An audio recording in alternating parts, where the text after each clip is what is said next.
د 2.1 میګاواټ په ظرفیت د مناګي برېښنا دا فابریکه یو کال دمخه د تخنیکي ستونزو له امله له فعالیت ولوېده. تازه د کونړ ولایتي ادارې مشرانو په غوښتنه یې د برېښنا شرکت له لوري د رغونې او ترمیم چارې پیل شوې.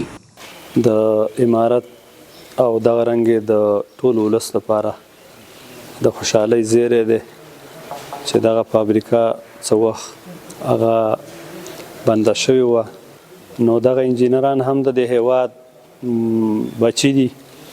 د هغې نه غوښتنه ده چې پوره په ایماندارۍ او په صداقت او په اخلاص باندې په ډېر لنډه موده کې دغه ستونزه حل کړي. د برېښنا شرکت کارکوونکي وایي د دې فابریکې ټول تخنیکي مشکلات په ګوته کړي او په کمه موده کې به یې بیا ځلي تولید ته چمتو کړي. زه خلکو ته اطمینان ورکوم چې زه د دوی په خدمت کې یم، صادقانه به کار وکړو او د زړه له کومې به کار وکړو. څه تجارب او څه علمیت دا شیان چې لرو موږ د خلکو په خدمت کې انشاءالله به کېدو او ټول به دلته پکاروو. کوشش کوو چې په ډېر لنډ وخت کې دا خلاص کړو او برابرداري ته یې وسپارو. کونړ د برېښنا شرکت مسؤلین وایي دا فابریکه د جمهوریت له مهاله د تخنیکي ستونزو سره مخ وه، اوس به یې ټولې تخنیکي نیمګړتیاوې حل شي او په فعالیت به پیل وکړي.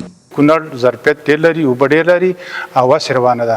نو ما د مشرانو نه مې دا غوښتنه ده چې کونړ کې نور بندونه جوړ کړي او د ولسونو ته د افغانستان خلک د برق نه برخمن شي. د الله په فضل سره کې دا فابریکه ورغول شي، زموږ د ولس ستونزې به کاملا ختم شي او بل هغه وخت کې سړي ته د نعمت ارزښت معلومیږي کله چې وخوري یا استعمال کی. د یادونې ده د مناګي برېښنا بند فابریکه د جمهوریت په وروستیو کلونو کې ګټې اخیستنې ته وسپارل شو او په دولتي ادارو سربیره یې 3000 کورنیو ته په پام کې وه برېښنا ورسیږي. خو ورپېښو ستونزو یو کال وړاندې پټه په ودروله چې اوس یې بیا ځلي د اساسي رغونې کار پیل شو.